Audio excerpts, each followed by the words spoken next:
Nagbubunyi sa online world nitong Miyerkules ang solid fans ni Daniel Padilla. Pinagpiestahan nga sa social media ang photo ng aktor kasama ang kapamilya Big Wins na sina Cory Vidanes at Carlo Katigbak. Napakalakas ng ugong-ugong na muling gagawa ng pelikula si Daniel sa Star Cinema kasama ang iba pang malalaking artista.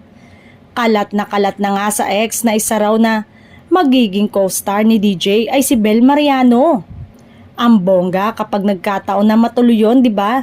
Kung magkasama ngayon sina Catherine Bernardo at Donnie Pangilinan sa Pilipinas Got Talent Season 7, may Daniel at Bel naman palang proyekto na dapat abangan. How exciting nga daw nang nangyayari ngayon sa mga stars ng ABS-CBN. Dahil din sa huge success ng Incognito, hindi pa man ito natatapos ay nakipag-meeting na rin si DJ sa Star Creative Executive para sa next TV series niya. Ang daming ang ganap ni DJ this year. Nakapag-record na rin siya ng mga bagong kanta niya. Abang-abang din ang mga fans niya sa launching nito. Hopya nga rin ang mga fans na sana matuloy na raw ang inaabang malaking concert ng aktor. Nabitin kasi ang fans sa mga mini concert at shows na ginawa niya last year.